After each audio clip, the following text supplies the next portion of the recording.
speaking about the Noble Eightfold Path, and in particular about Samadhi, or right or wise view, as the first component of the Noble Eightfold Path.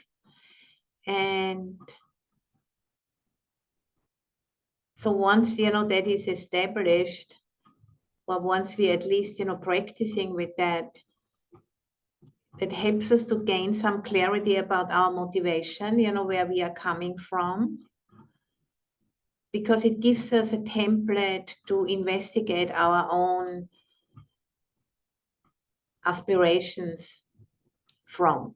And then we can see, how much of it is just like about me, and how much of it is really wanting to serve, wanting to be part of a bigger picture.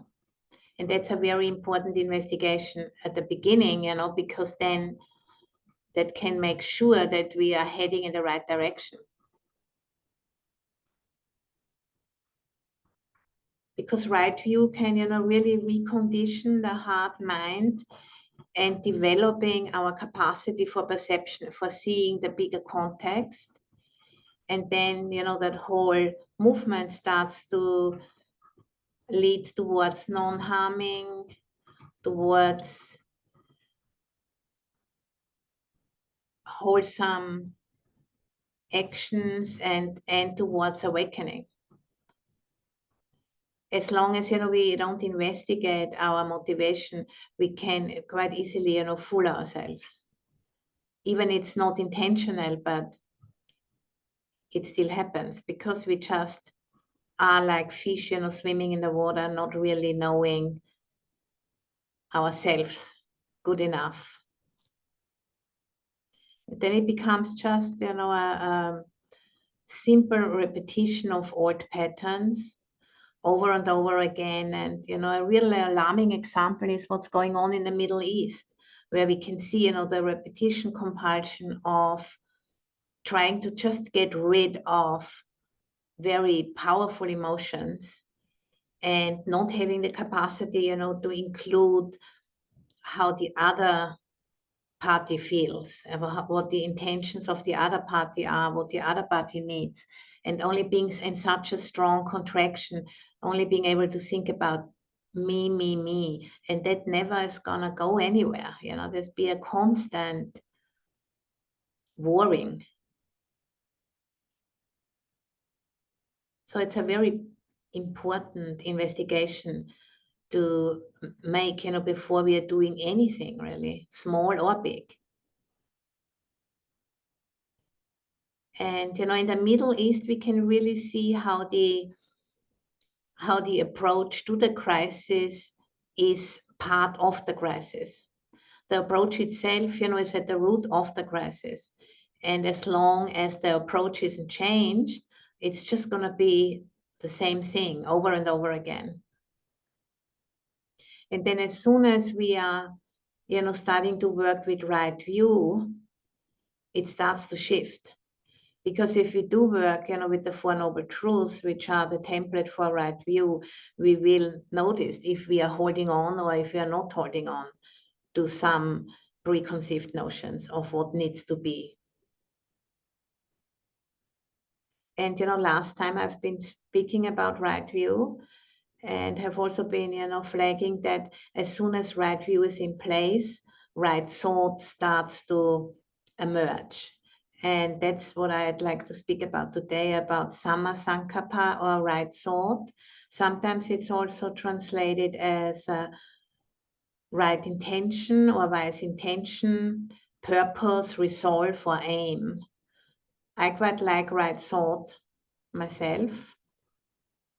And the classic definition in the canon is right thought is thoughts of renunciation, thoughts of benevolence or metta, and thoughts of compassion, karuna. These are the three kinds of right thought or right intention. The first one being the opposite of sense desire is renunciation. The opposite of ill will is benevolence or metta. And the opposite of cruelty is compassion, karuna. And that always involves, the capacity to see things in a bigger context, to have the space in the mind, to see to see much more than just one's own wishes. And, and simply speaking, if our speech, action, and livelihood, is based on right thought or right intention, then it's gonna be wholesome. And these are the next 3 factors of the path I'm gonna speak about next time. And there's a very well-known quote, which we have actually, Anna and myself, when we had the 10th anniversary of Aloka Vihara Forest Monastery, a little book was coming out for free distribution, and it had this quote on the first page: "Whatever one frequently thinks and ponders upon, that becomes the inclination of the mind." It's a very central quote, in the Buddhist canon, and that says it all, because any speech, any action, anything comes from being thought about first. And if those thoughts are in sync with right intention, the actions which arise from that can only be wholesome. And then, as soon as right view and right thought are in place, from there onwards, the following components of the path automatically arise in the right direction. And the right direction means, doing wholesome actions in the world and leading to full awakening. So it's the embodiment path and the transcendent path together. What in the scriptures is called mundane and supermundane right view. So it's a training, which helps us to come out from under our own instincts, fears, habits, and drives. Choosing, to live values that lead us to become the kind of person we want to be, rather than just, basing everything on comfort, basing everything on just, feeling good. Because that, will keep us caught in repeating the same thing over and over again. Because if we are, going against the current of our habits, that doesn't feel good in the beginning. It's uncomfortable in the body and in the mind, but then as we can see that this is working, then actually it leads to good feelings as well. Feelings of contentment and, self-respect, really. And I think, at this point in history, we really urgently need to find our way back into the web of life. We are always, of course, already part of the web of life, but we have forgotten it, Our cultures, which have been so, have been paying so much attention to a certain spectrum of human experience, have forgotten that which underlies our very lives. And indigenous cultures, have been holding that since time immemorial. And, there's more and more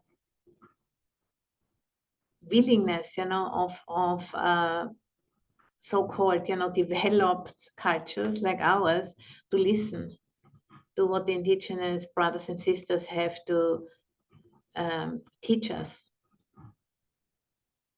Because they know, how to experience themselves as being fully connected with the web of life, being fully embedded in the web of life, and then, starting to make decisions from there, from that knowing. And we can relearn this, we can train ourselves to bring that capacity back, because it's our birthright on the first place, and also it's part and parcel of having a human body. And, the meditation I'm guiding here on these Wednesday meetings are all about that, giving us some support so we can experience for ourselves that we are always already embedded in the web of life. And because of that, we can open ourselves to that intelligence, to that data flow, which is always available.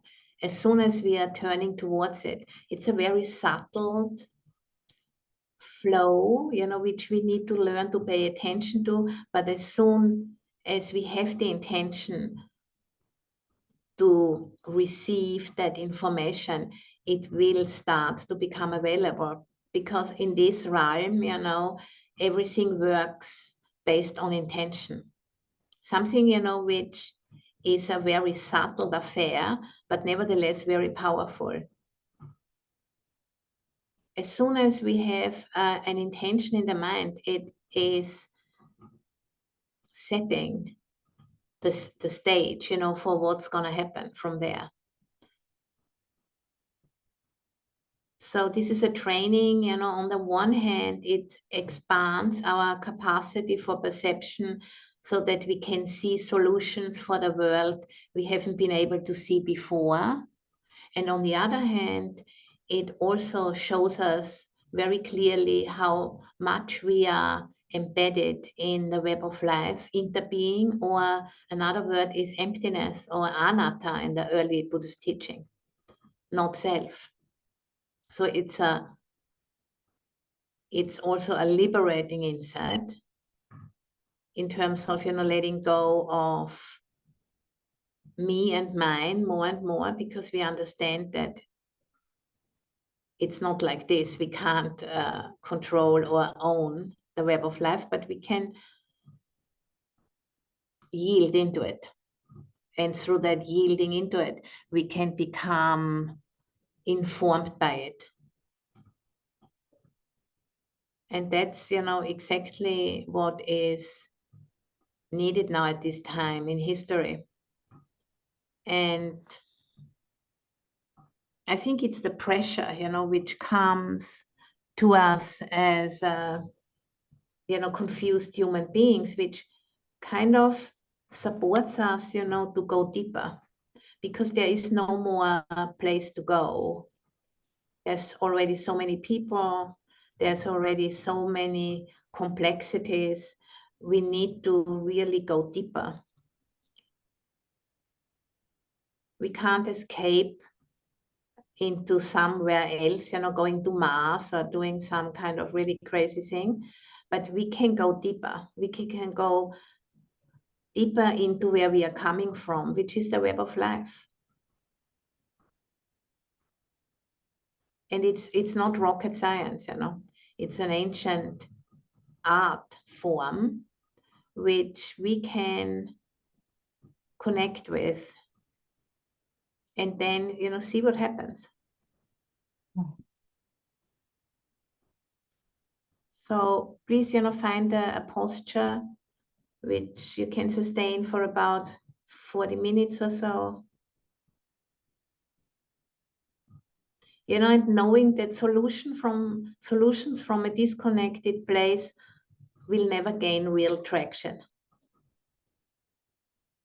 But solutions, from the recognition of the deep interbeing with the web of life, they can gain traction because they are not superimposed. They are received from that intelligence, which doesn't speak to us in words, but our bodies can receive that, call it transmission, vibration, whatever we want to call it. It's an intuitive knowing.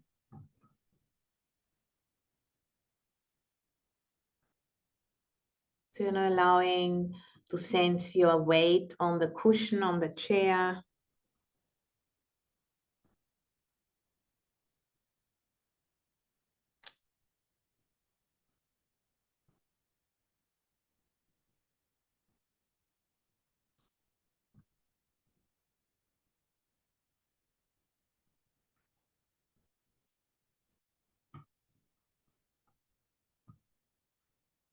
We don't have to work hard. Just, come along with me. It's a series of invitations. Just staying with listening.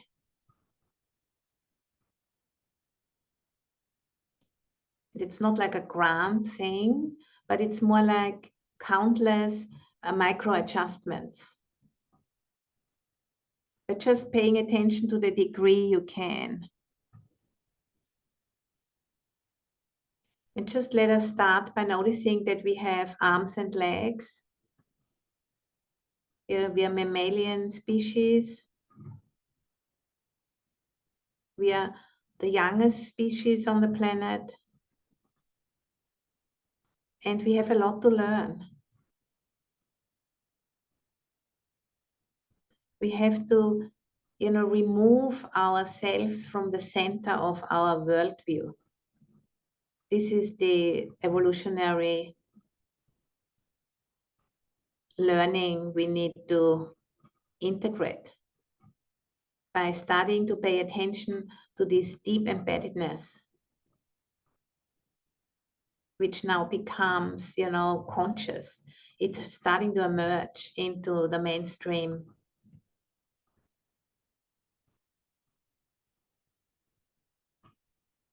After, we have tried to control nature for several centuries, we have now come to an impasse.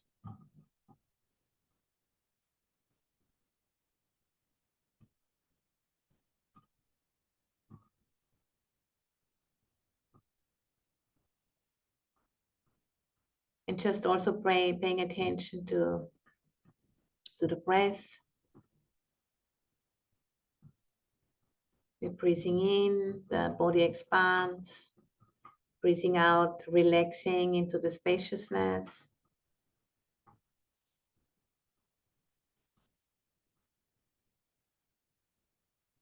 Allowing a little bit more space.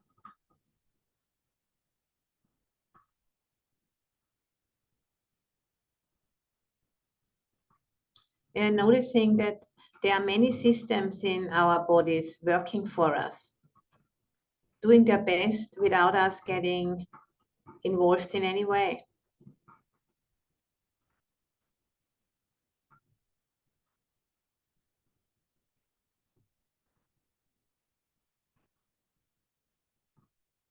The first one, being the digestive system.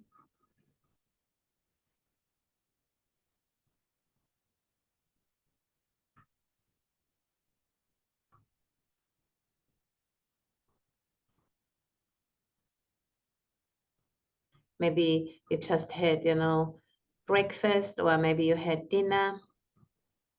You can sense, the food being broken down in the stomach.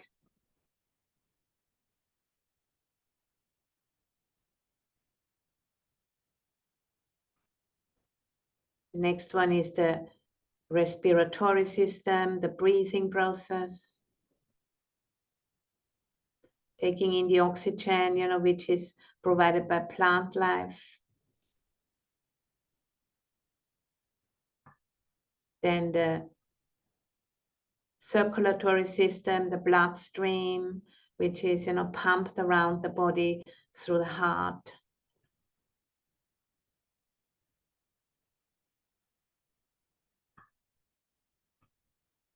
The nervous system, which allows us, to sense the weight of the body sitting, sensing the expansion and contraction of the breathing process, the warmth or the coolness of the room you're sitting in.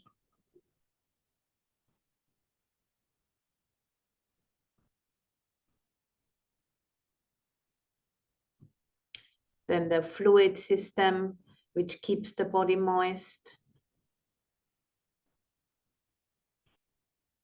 Body consisting of about 70–75% of water element.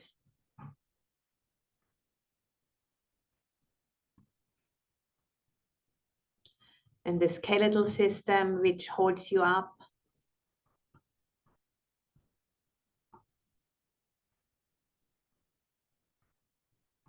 and the endocrine system, the hormones. So they all are working together and trying to find coherence, harmony, really honoring the intelligence of this orchestra, the coherence of life, which is working well enough so you can come here for this meeting.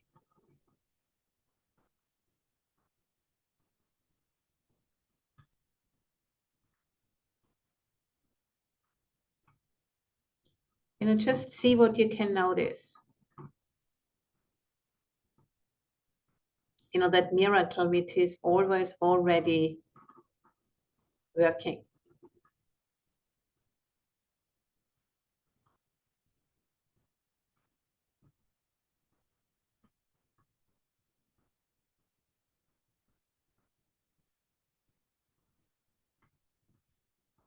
And now we're going to connect with the broader systems around us.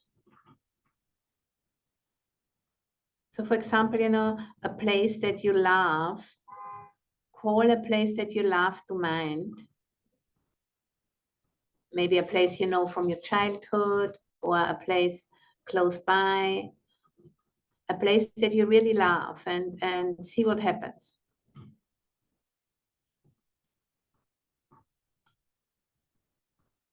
So feel the love you have for that place, but also the love that place has for you. And bring that place close as a resource.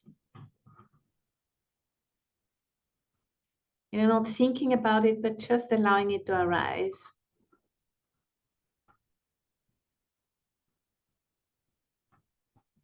Doesn't need to be anything grand. Just feeling that connection.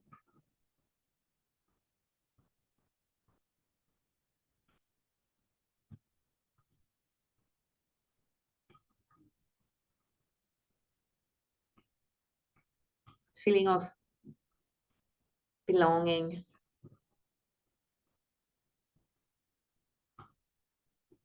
And then, connect to a body of water that you love.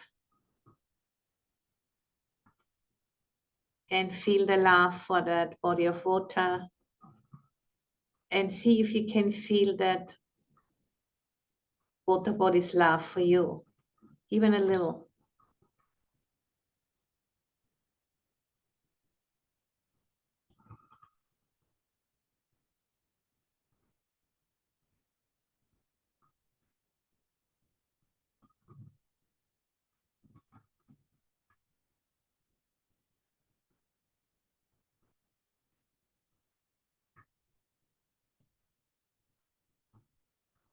And the personality, of that water body.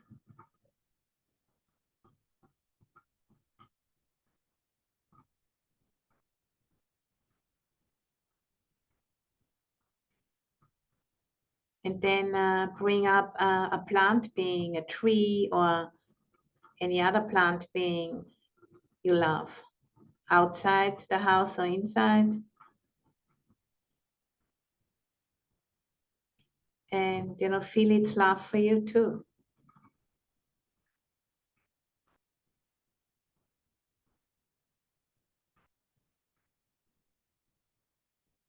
That sense of belonging.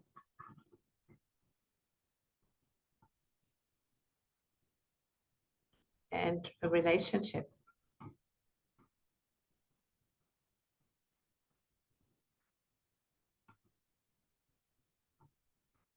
And then an animal companion, or an animal being you love.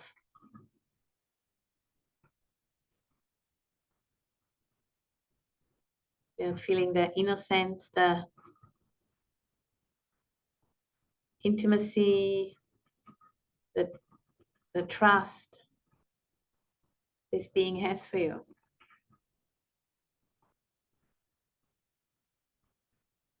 And how easy it is, to laugh such a being and open to that love.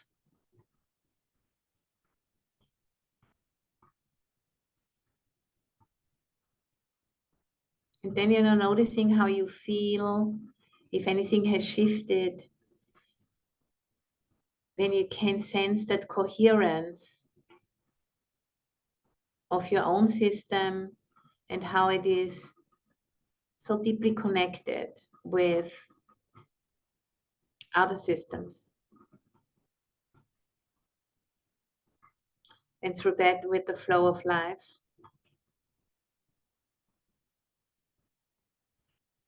And then really allowing that to become conscious.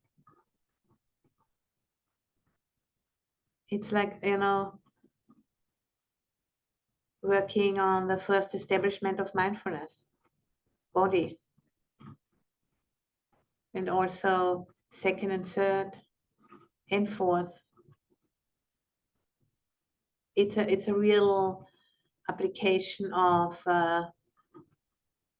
attention in a way, which becomes now very important for the evolutionary development of our species.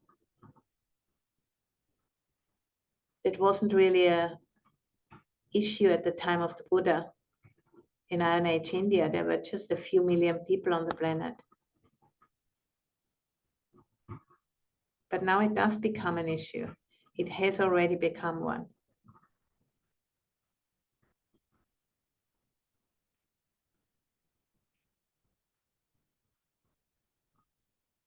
And then also let's bring in some of your beloved human beings, human friends.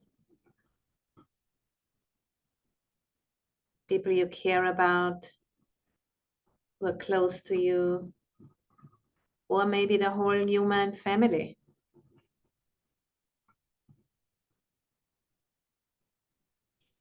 And, sensing your love and their love.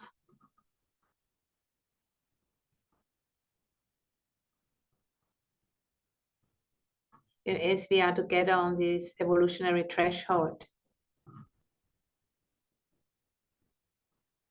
where there is definitely a way forward, but it's something we need to train ourselves in. But it's not rocket science at all. It's more coming down from all of those great technological adventures and coming back to the ground, like an animal really, because we have animal bodies, mammalian bodies. We are not special in that sense.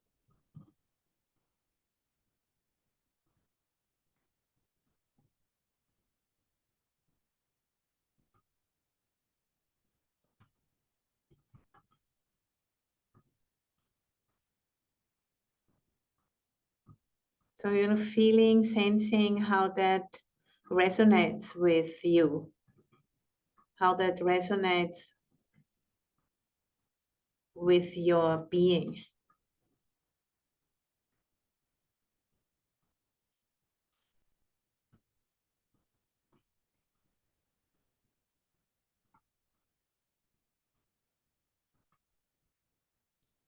And allowing it to reverberate through your system, that's how we expand perception. By opening up, new neural pathways, which have been dormant, but which can be awakened through repetitive, training, doing it again and again. Like any skill you have learned so far in your life.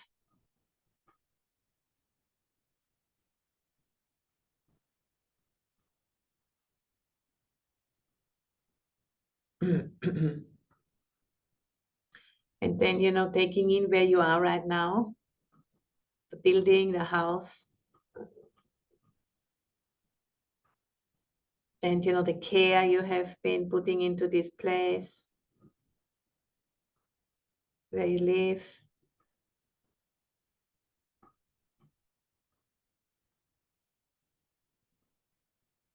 And then opening up, the bottom of your feet, the bottom of your seat and sending down roots to meet the earth underneath where you are sitting. You're just like a plant being, like a tree, sending those roots down, with every out breath.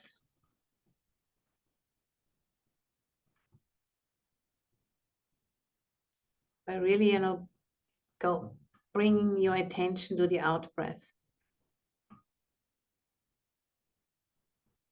Down into this beautiful network underneath the earth, the root system, the mycelium of so many different beings.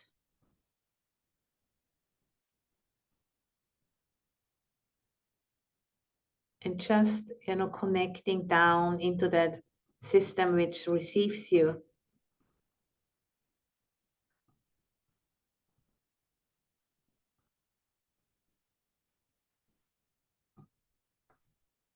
This huge network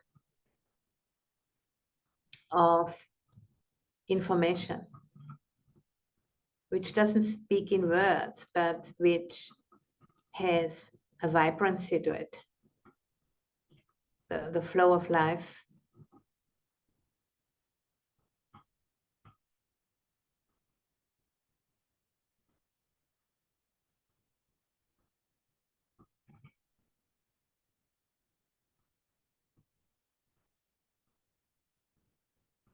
Can you sense that network?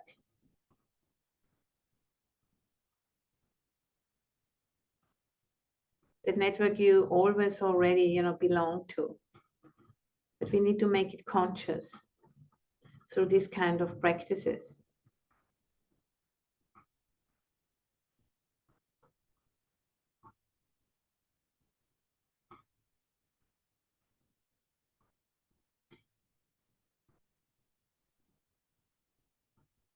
So sensing yourself as a fully networked organism,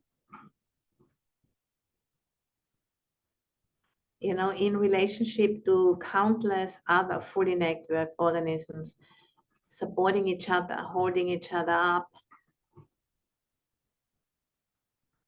This vast field of life, which is operating since billions of years, changing and changing and changing again, but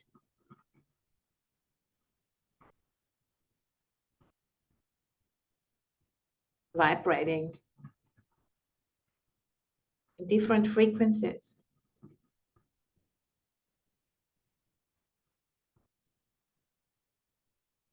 So yielding into that, our own, interbeing nature, which is another word, for anatta or emptiness, not self.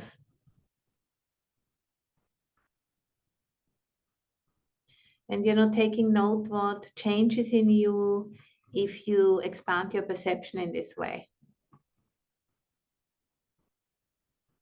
Take note if there's anything happening in your heart, emotionally,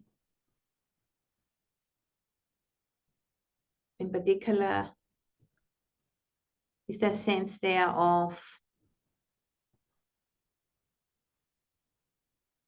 relationship, connectedness,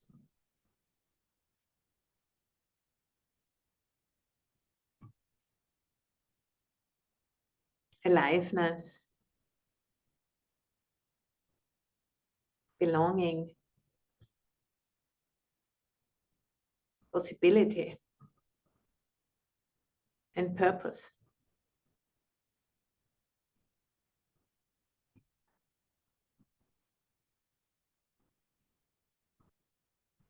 So noticing and enjoying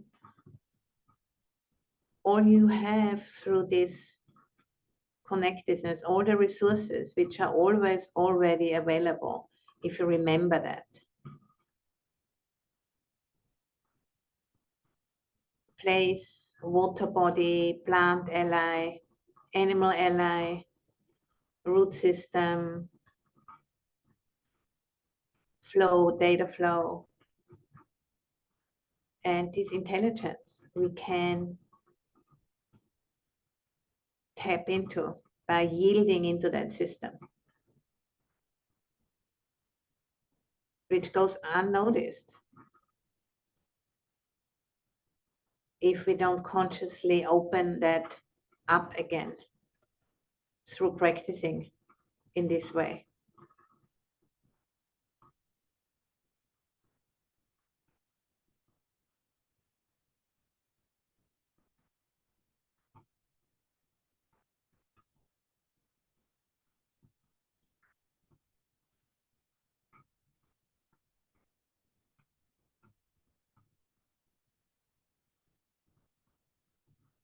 And just, allowing the thought, what if we together across all of these connections, all our relations, we bring forth solutions together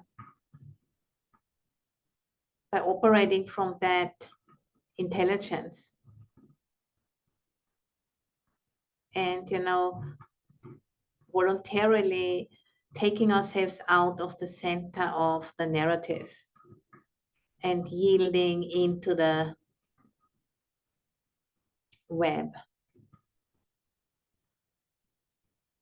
I think that is the way forward.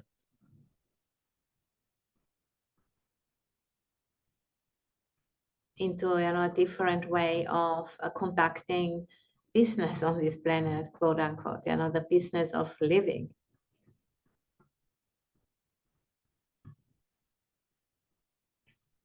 Not thinking only about our comfort, but seeing the bigger picture.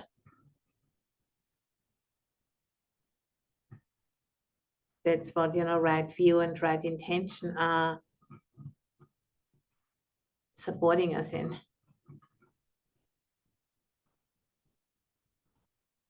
To increase the capacity for perception.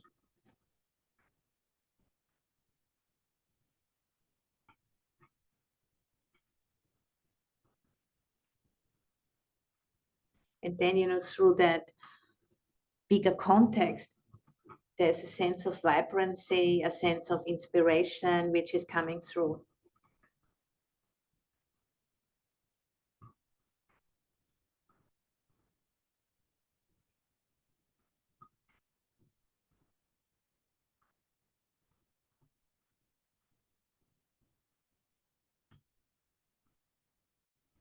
So making that connectedness a priority, I think.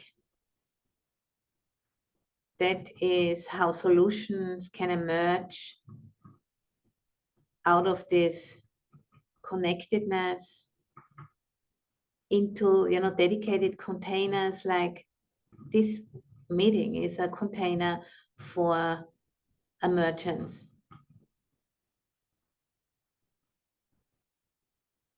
And every one of us receives that in a different way according to our disposition, to our gifts, our medicines, which we are bringing to the table, our skills.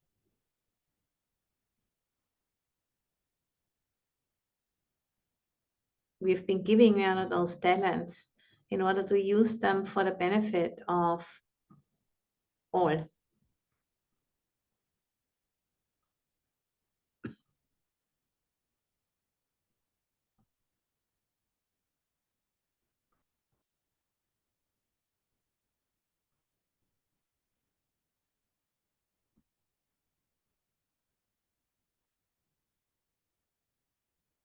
So to really sense into that aliveness, the vibrancy,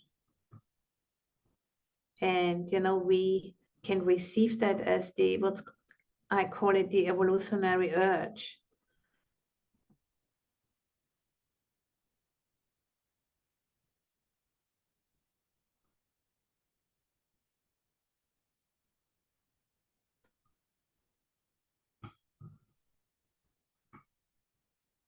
To embrace more diversity, to embrace more life, to allow more world to enter our being.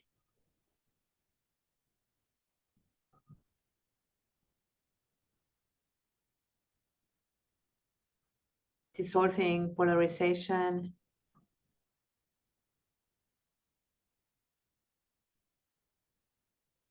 and grounding ourselves in this web.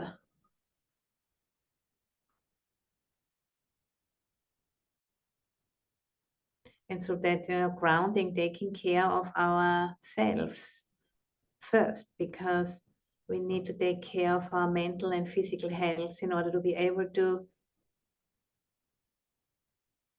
be of benefit.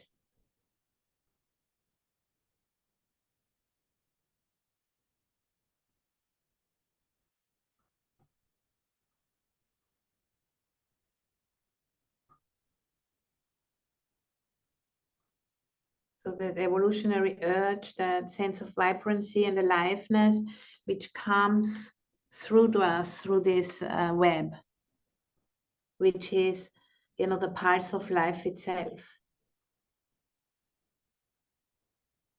And we can connect to that by clearing out the pathways through right view and right thought.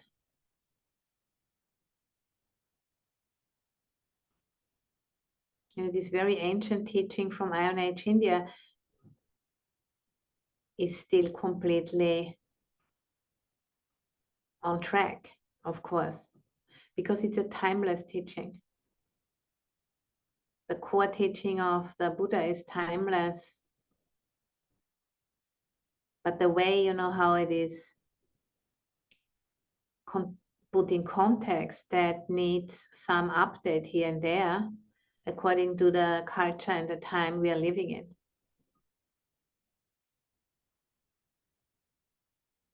We're no longer living in a little village in the northeast of Thailand, but we're living in the Bay Area or wherever you are joining from.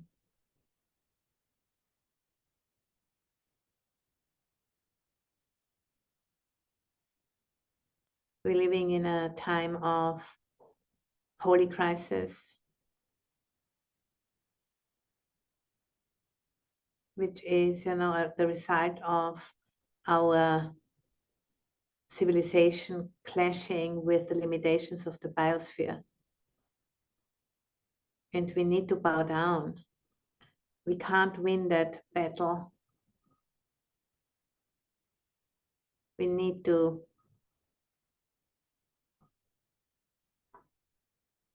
slow down and really look at what we are doing and what we are not doing.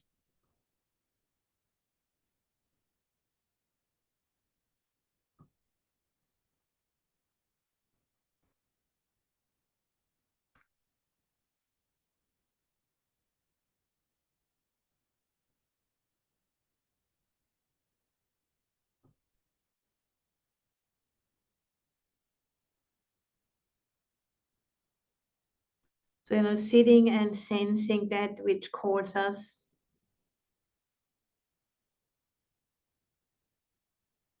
without words, but calls us more on an energetic level through a sense of, there's a beckoning, I experience it.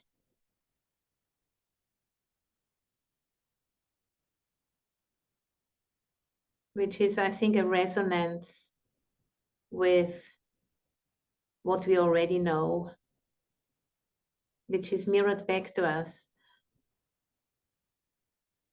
by each other and by this web we are sitting inside of.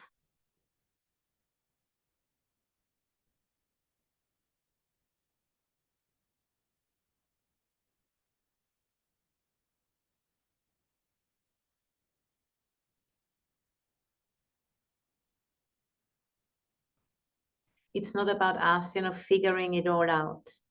It's about us recognizing who we are.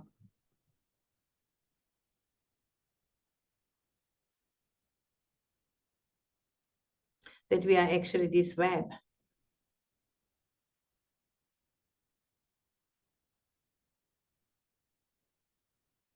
This web of vast, self-regulating intelligence, which is alive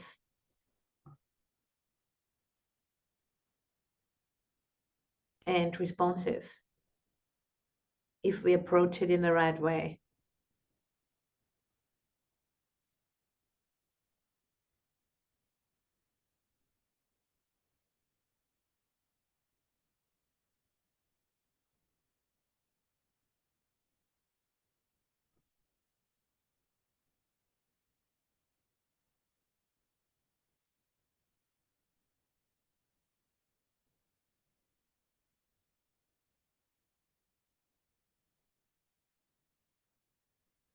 So this calling, can become a resource for us, for our own healing and for the healing of our world.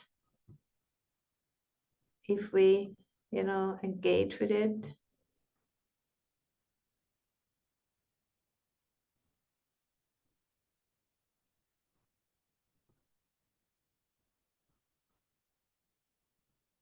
Through right view and right intention.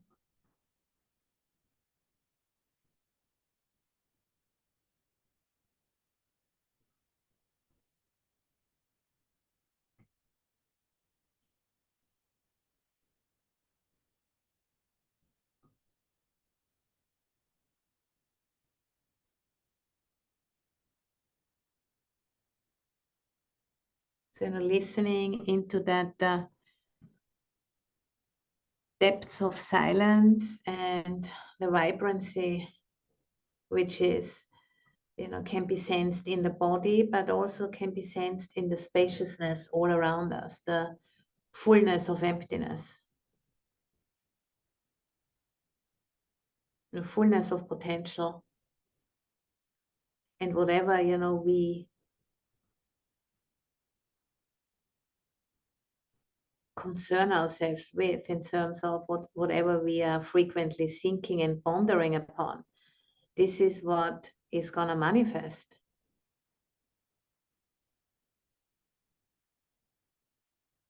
If we are thinking and pondering about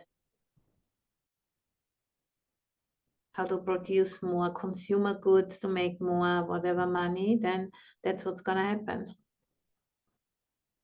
If we think and ponder upon, how to serve this web of life, then that's what's going to happen.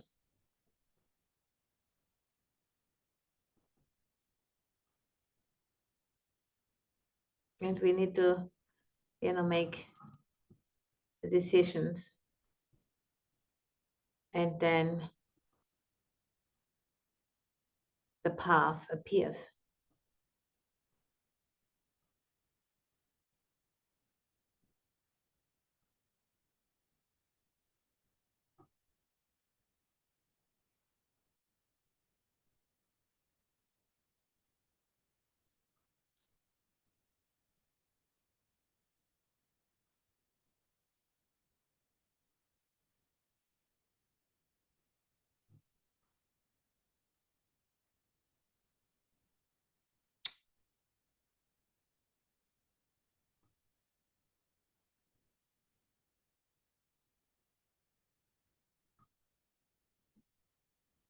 So, sensing how you are impacted by all of that in the body, in the mind, in the heart.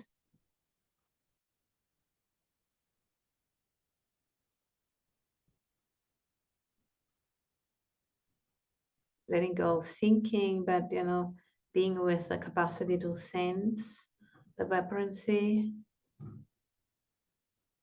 the silence.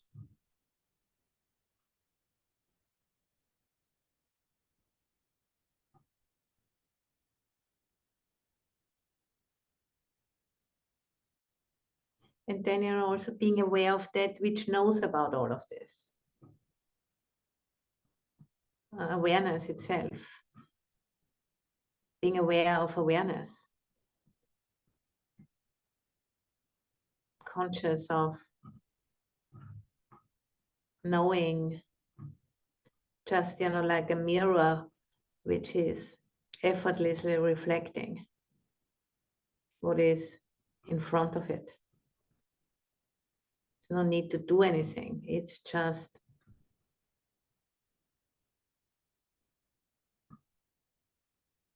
what is.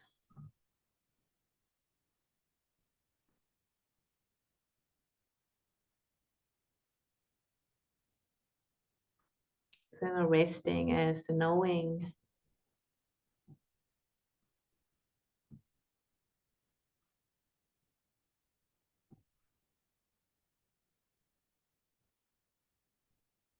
That, unmanifest wisdom and compassion,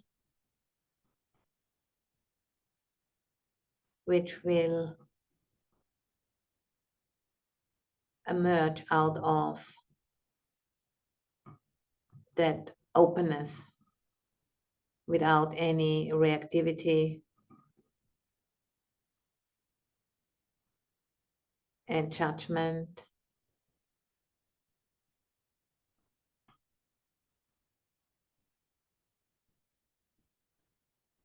In terms of me and mine.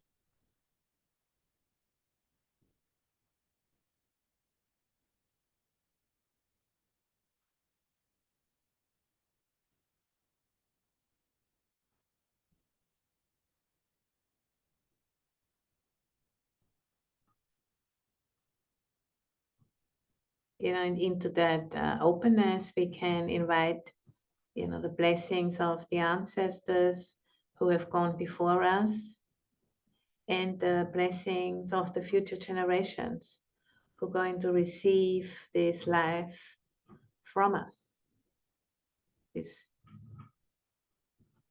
opportunity.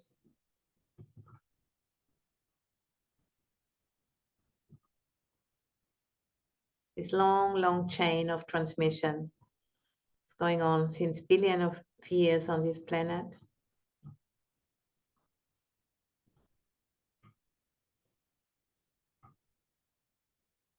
An intelligent process, we can align ourselves with, we can attune to and resonate with, if we stop running into the wrong direction by trying to control everything and shop more and so on and so forth.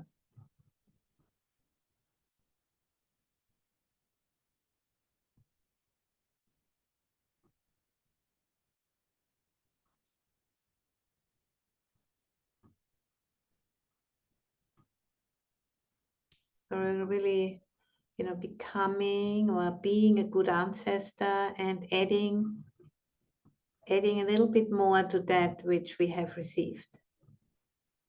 Just a little.